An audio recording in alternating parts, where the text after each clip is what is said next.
ยังเลย15 12แหกป้าโอ้ไม่ไงเมื่อโชคดีตาคบน้ำมึงแล้วบ่ได้จักเถื่อโอ้ยกบบ่ตายย้อนพ่อโตไม่ไงเอ้ยไปนี่บ่ของข่อยโอ้ของฝากของตอนเจ้านี่ทีมงานเฮาวินมาให้ทุกคนเลยของฝากของตอนนี่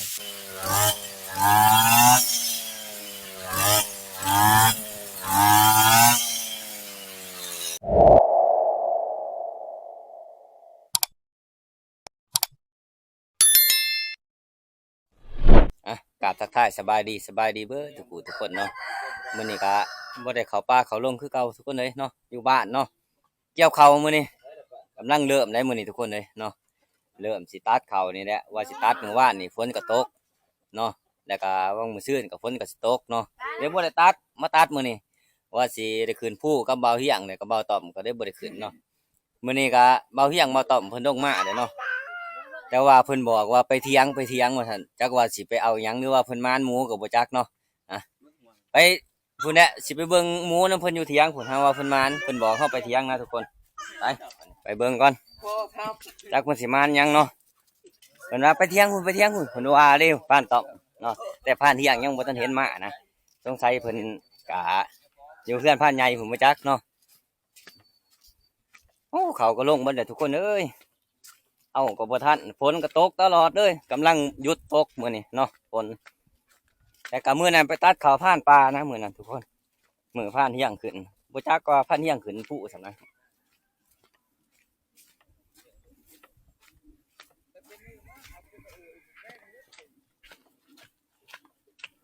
โอ้ทหารสิไปตัดข้าวซอยตัดข้าวมื้อนี้ก็มีท่านแม่ทัพเพิ่นมาซอยเด้มื้ออื่นก็สิว่าสิไปตัดซอยเพิ่นคือกันมื้อนี้ก็เลยให้เพิ่นมาซอยก่อนเนาะเขาในผ่านเขาลงเบิดได้ทุกคนเอาสูแบกจักนี่บ่ดีโซเฟียเอาแบกเอาจักนี่เดี๋ยวไปเบิ่งซีนหมูกับผ่านต้อมก่อนยังเลย15 12แหกป้าโอ้ไม่ไงเมื่อโชคดีตาคบน้ำมึงแล้วบ่ได้จักเถื่อโอ้ยกบบ่ตายย้อนพ่อโตไม่ไงเอ้ยธรรมชาติเฮามาให้ผู้คลัมปลาลูกบ่นี่โอ้ยก่อนสิกินนี่ให้ฟ้ามือตบเงียงมันก่อนเด้อยังกินเราบอกตอกสไตล์เนี่ยตอกบ่อยู่แล้วหาเสือกดีลงก็ได้ใช้แล้วผ่านตอบโอ้นี่ก็คือไม่ไงเพิ่นก็อยู่บ้านดอนตะลุงเพิ่นมายามเนาะก็คือว่ามาเอาของกินของอยากไปให้คนโซ่ว่าซะคนเขาล่ำเนาะเอากับแม่ผ่านเที่ยงนี่แหละปลาลงตอนเพิ่นมีแต่ปลาดุก2 ถังเลยประมาณขนับแล้วประมาณ200-300 โตพุ่นได้ทุกคนปลาดุกเอาเม็ดเท้าลง YouTube หัวขึ้นดีๆได้เอาไม่ใหญ่ขึ้นแน่ฮัน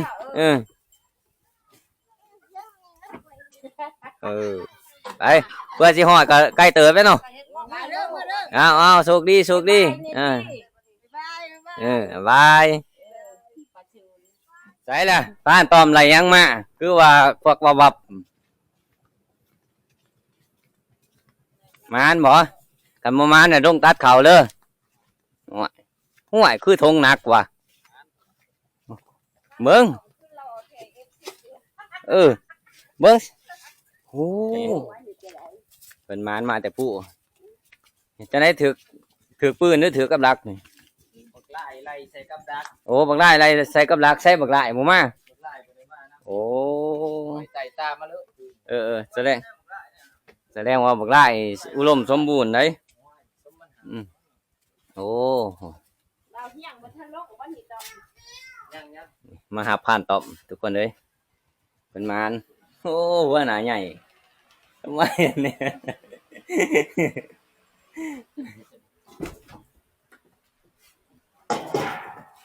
ผ่านตอบมาใส่ยังไงโอ้แหล่ปันอีสัง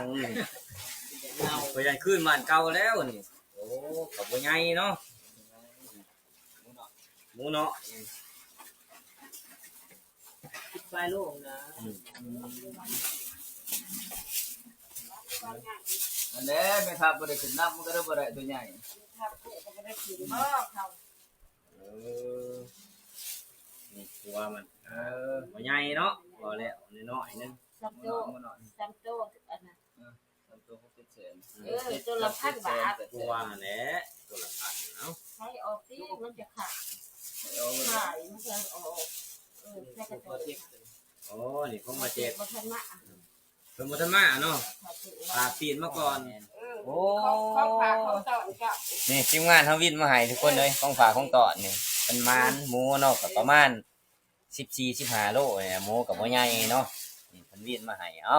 ขอขอบคุณขอบใจครับทีมงานเฮาหลายๆเนาะที่ ผ่านทองเรา ที่วินมาให้เนาะเฮาก็บ่ได้ไปเพราะว่าเฮาติดภาระนะคือตัดเขาเนาะมื้อนั้นก็ไปตัดเขาผ่านป่าหั่นแหละเนาะมาแต่ตัดเขาผ่านป่าแล้วก็มาแต่ตัดเขาผ่านป่าแล้วก็คนบ้านไกลเฮือนเคียงเฮานี่แหละเสียชีวิตเฮาก็ได้บ่ได้ไปฆ่าเลยมันนี่แหละสิให้ผ่านกุ้งกินตอนเพลนตัดเขานี่ ลาบเด้อผ่านทอง สิลาบให้ ลาบ กิน ชั่วโมงกินหมูมาตัดเขาซอย อยากกินไก่บ่ หน่วย ว่าอยากกินไก่ก็จะให้กินนะไก่ ตัวนี้อ้าวมาขอบใจเขา โอ้ตัวนี้แม่ทับบ่นี่ อ โอ้ตัวนี้เพิ่นให้แม่ทับนี่วินให้แม่ทับอีกนี่ก็ประมาณเดียวกันกับทุกคนเลยเนาะ หมูมันหมูน้อย พวกบ่ได้ไปก็ได้กินคือกันเข้า ห หา มูน้อยก็ได้ส้มน้อย ไรส้มน้อยหั่นแหละแม่ทับเพิ่นจะขึ้นสิใต้แหละเพราะว่าเพิ่นมีผู้สาว2คนอยู่เทิงผู้เพิ่นทุกคนเลยเนาะหัวมัน ยางมัน บ่ใหญ่เนาะกินน้อยๆทุกคนเลย ยางเขาบ่ไว้ดอก หมูนี่ก็สิออกประมาณเดือน7เดือน8นี่หมูนี่ทุกคนเนาะประมาณนี้แหละหมูประมาณอยู่ในระหว่าง3-4เดือน4เดือนนี่แหละทุกคนเลยเนาะ เช้าโลกติดเลยหมอนแจกมีรถติดเนาะ นังหันเบิดค่าคู่นังก็ โอ้ ขอบมุกขอบใจเจ้าเด้อที่เจ้าถือมาให้แล้วก็ทีมงานเฮาพร้อมร่วมทีมงานเฮาพร้อมเนาะคือผ่านว่องเพิ่นบ่ได้จัดอีติบัดนี้โอ้แสดงว่า บ้านมองจะได้ไปฮอดคำกระตีนไปขอกับไปนำพอดีจะเอเพิ่นอยู่หั่นนำมา เพิ่นไปนั่งกกเก่าอีกนี่โอ้ย เพิ่นยามเด้ ยามเนาะ เพิ่นเฮียงกับเพิ่นยาม สิหาซื้อหมูไปผูกไว้กกบกต้นเก่าเนี่ยทุกคนเอ้ยให้ผ่านว่องยิ่งเนาะ บ้านมองครับ บัดนี้ก็สิได้ไปตัดเขาเลยทุกคนเด้บัดนี้ไปตัดเขาต่อบัดนี้เอาแม่นทับกุ้งของเจ้านี่ นะผมมีกับเจอได้จังว่าเนาะ เอาของไอ้พระ ประมาณต่อไปอันเนี้ย เอา ขอบใจพาตอมได้เนาะเดี๋ยวมาฝาก ตัดเขาต่อไปไว้ตู้เย็นพุ่นแหละ ส่งปิดไว้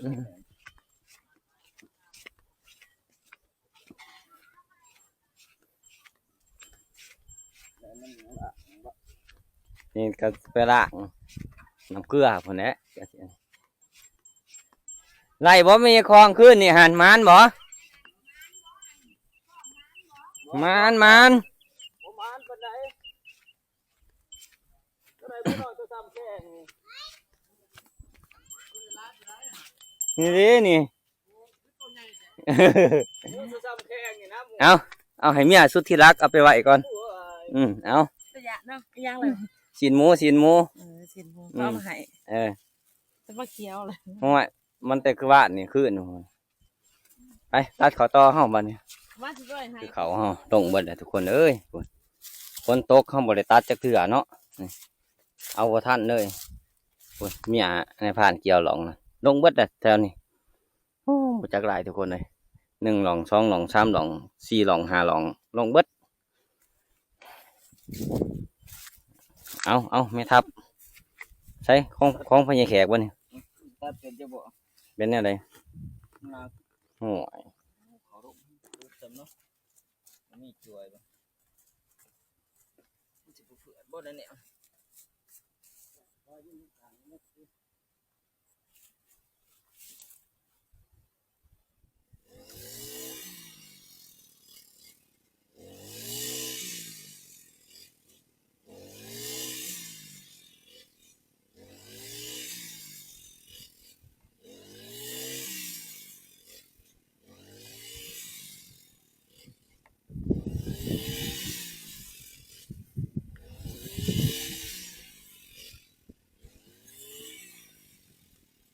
คำดงตัดจำๆกันเด้อ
ตอนนี้ก็12 โมงพอดีทุกคนเลยพักกินข้าวเที่ยงก่อนจังสิลงต่อเนาะฝนก็ตกสิตกมาเลยทุกคนเลยโอ้ฝนนี่จักหลายไปกินข้าวก่อนเนี่ยไม่ทับได้จักหลองวะ1 2 3 4 5 6ได้6หลองข้าวเดียว6หลองทุกคนเลยเอาลงกับประมาณ10 โมงปลายเนาะเอาลงเนาะ พื่อสิซ้อมจักซ้อมหยังแล้วเนาะ มีได้10 โมง โอ้ฝนก็สิตกกับฝนบ่ตกนี่เกือบแล้วเลยมื้อแลงลงเม็ดมาเลยเด้ฝนนี่โอ้ตกกระหน่ำเลยบ่ตัดก็ตัดนะเอาปานกุ้งเพิ่นว่าตกกระหน่ำเลยเพิ่นว่าเด้แม่ทับกุ้งพุ่นต้นนั้นเขาเจ้าทุกคนแถวนั้นเนาะของนายพรานเองแม่นเบิดเขาเจ้าแต่พายนี่มีแต่ข้าวเหนียวเนาะพายนี่บ่งามดอกข้าวเหนียวลงเบิดน่ะพี่อยากกินแน่เนาะก็ไข่แน่แต่แถวนี้แหละ6-7 หล่องนี่แถวหัวหน้าไข่แน่เนาะบางผมก็พี่อยากกินตายเบิดจังได๋ให้กินเป็นเมื่อยทุกคนเอ้ยก็เพิ่นว่าสิพันกับปุ่นแหละปลานิ่นเนาะเพิ่นซื้อปลานิ่นมา2 โตของเสาร์ตลาดวันอาทิตย์นะตลาดบ้านเฮาวันอาทิตย์ทุกเสาร์วันอาทิตย์เป็นตลาดบ้านเฮาเลยทุกคน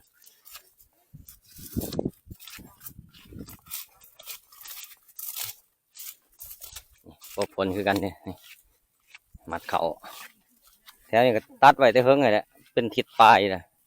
เขาจนออกนอเบิด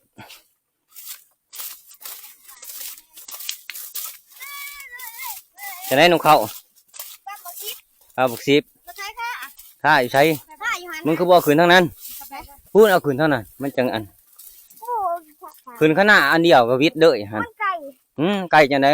ขืนทางก็เหาะเด้อนี่น้องกล้วยเฮาก็ลงน้ำนอนสบายเลยนี่เขามาใหม่เลยทุกคนเลยเนาะนี่เขามาใหม่เขามาเมื่อวานนี่สมาชิกใหม่กล้วยที่เขาเจ้าขายนะทุกคนเนาะนี่เขาเจ้าขายในพานก็เลยขายมันไว้ว่าซะนี่ซื้อไว้นี่ซื้อไว้ต่อนี่ทุกคนเลยนี่มันงามแล้วก็มันยังน้อยอีต้นมันเนาะเขาเจ้าขายเนี่ยก็เห็นเขาจูงเมื่อนำทางก็ได้ซื้อเอาไว้โอ้แพงดอกนี่งามเลยทุกคนเลยหูผมเงาๆนึงเบิ่งแล้วก็คือสิบ่ทันปลานุ่มดอกขั้วนี่ขั้วเอามาคำมาคูนเด้อ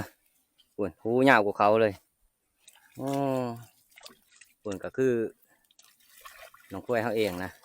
นี่กล้วยเปลือก2เนาะโอ้คุมตาจนเขียวเลยเกือบตาแตกเนาะเวลาเกือบตาแตกเนาะเวลาล้มบ่เวลาล้มบ่เวลาคือล้มเวลาคือล้มแหมเวลาอย่าดื้อเลยตีเวลาอย่าดื้อเลยตีล้มอย่าดื้อได้เอื้อนแม่เนี่ยเอื้อนแม่เนี่ยจะไว้จะเอเนี่ยจะเอยิ้มให้พ่อบ้างเนี่ยยิ้มให้พ่อบ้างเนี่ยยิ้มกันยิ้มให้พ่อบ้างเนี่ยยิ้มจังเลยอย่าเข้าป่าบ่แต่ห้างก็อย่าเข้าป่า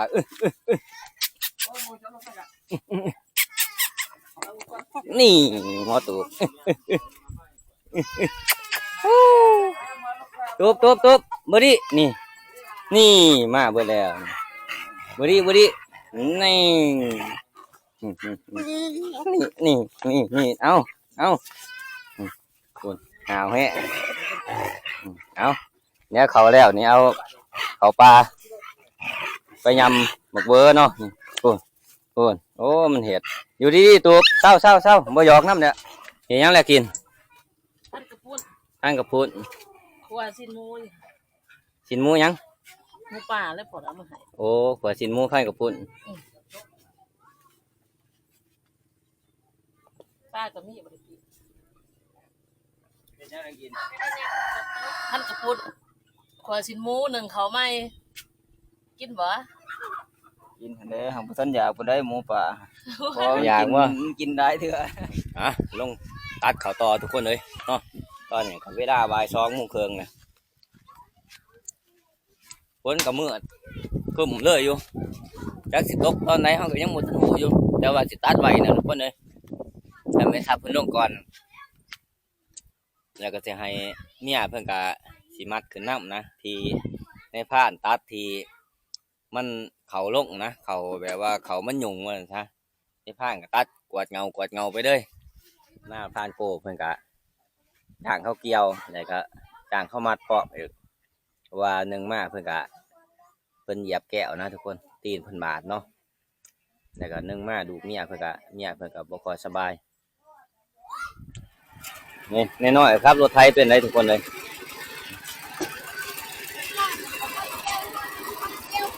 อายุ10 ปีเนี่ยครับรถไถเป็น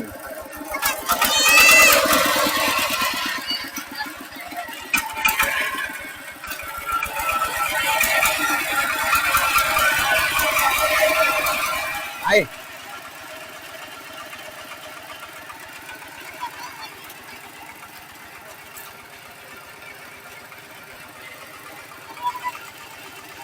แกะออก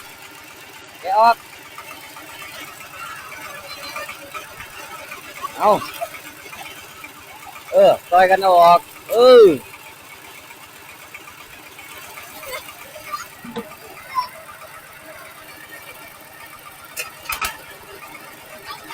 จับดีๆเด้อ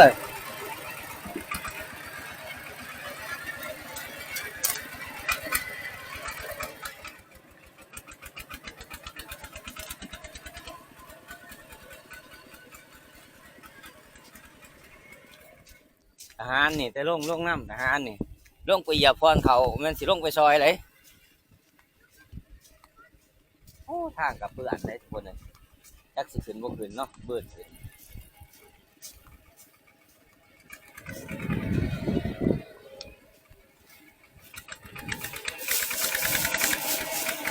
คอยครับเด้อ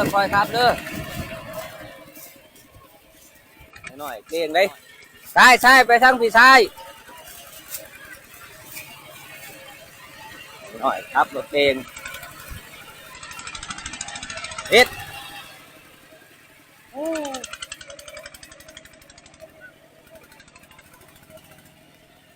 บ่มีค่าอันนี้นะให้หน้าอันนี้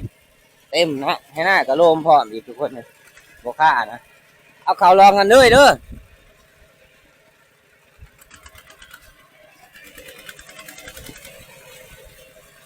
พอบ่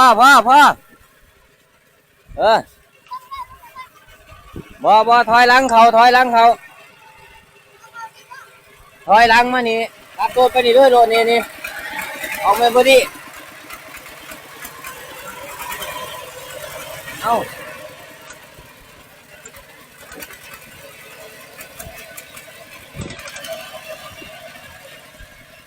แน่จอดอยู่หั่นแน่พี่พอแล้วอยู่หั่นแน่นี่ก็คือ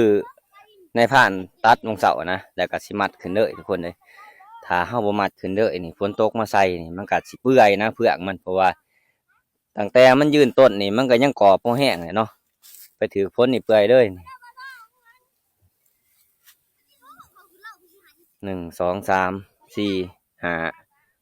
6หลองเนาะพุ่นแม่ทับกุ้งเพิ่นห่างหากาเกียมอยู่พุ่นเลยโอ้ยน้องม้าเฮาก็มาหาขวดให้นะอยู่นี่ลงโอ้ยอย่าเตะพรเขานะตัวนี่คือน้องคุ้ยนี่กะห้องหาแม่มันทุกคนเลยที่จริงแหละแท้หามันก็ยังบ่ทันปลานุ่มหรอกเนาะแต่เขา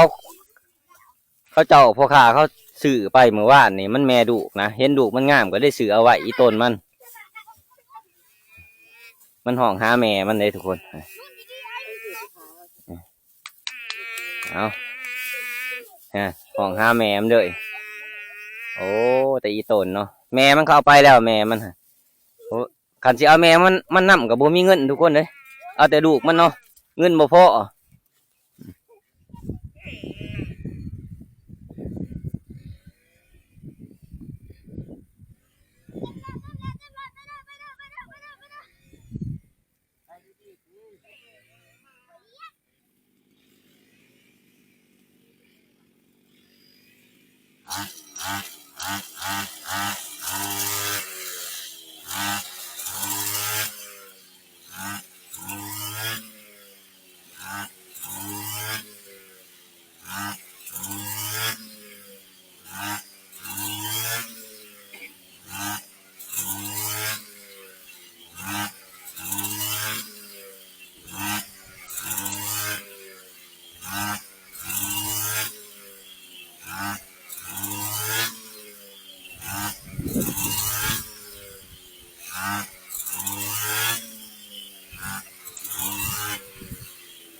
มื่อยไรทุกคนเลยตอนแรกนี่ก็ไหลอยู่6 หล่องคือเก่าเนาะ6-7 หล่องเนี่ยทุกคนรวมกันแล้วก็13 หล่องนะทั้งเสาทั้งแรงทุกคนเลยเนาะถ้าว่าเฮาได้ตัดนี่ก็มืออื่นมือหื้อก็คือสิได้เอาหน้าเฮาเองเนาะแต่ยังแถวนะแถวเขาเจ้าทุกคนเลยแล้วหน้าเฮาเองก็ยังแถวเขาเจ้าเนาะหน้าเสานะตัวนั้นทุกคนเสาเฮาลำเขาเจ้าเลยอย่างเดียวเลยก็สิเสามันอยู่ไกลกันทุกคนเลยก็ได้เสาเนาะดีกว่าบ่ได้เฮ็ดว่าซั่นซะสิโศกสิเศร้าหยังนี่อยู่กับเฮานี่ก็ถือว่าสิหาหญ้าให้กินอิ่มโลดนี่สิอ้วอีหยังสิฮ้องอีหยังสิให้อีหยังนี่โอ้หักแพงกันแพงกันแพงกันแห้งเลยข่อยตัวนี้ทุกคนในผ่านดึงว่านจนบ่อยู่เนาะจนนี้อันทักลังมันไหวนะยังอยู่ทุกคนเลยนี่ก็คือหนองกล้วยเขาเองก็สิประมาณรุ่นดาวข้าวเดียวกันแหละแต่ว่ากล้วยในผ่านนี่ก็บ่ได้ขึ้นผู้เนาะมันก็เลยบ่อ้วนบ่พี่กินหากินหญ้าแต่ในบ้านนี่แหละเนาะแต่ว่ากินหญ้าบ่เลือกเลยดอกอ้อดอกอ้อดอกอ้อนี่แหละตกตกบ่อน้ำทุกคนเลยดังมันเศร้าเลยตกบ่อน้ำขึ้นจากตัดเขาแล้วก็เอางัวเขาขอก่อนทุกคนเลย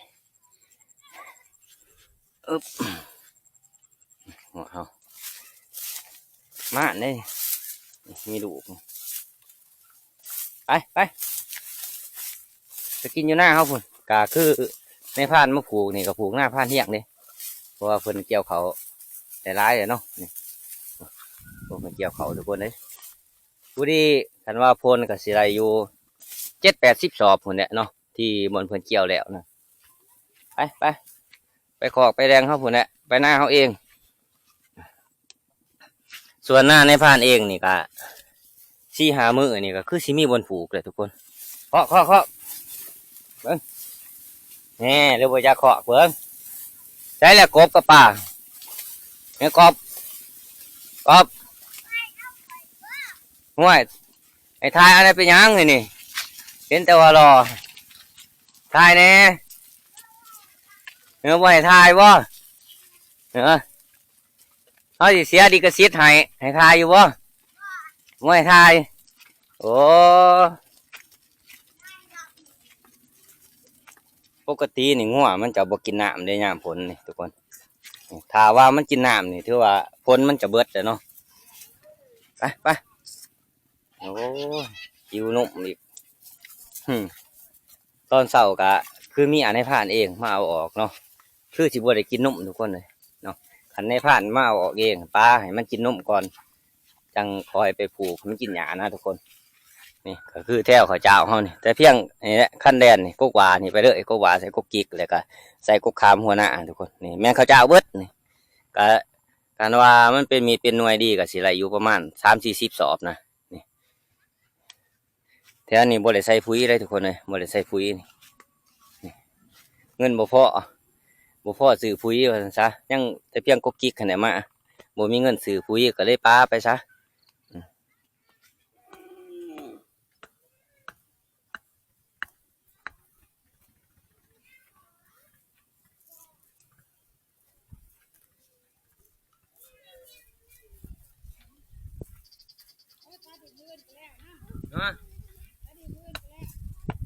ไปตัดซอยกุ้งกองกันมือน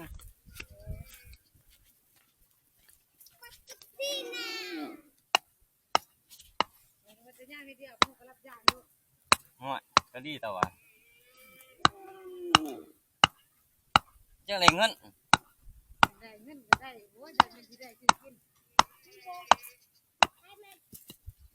โอ้ย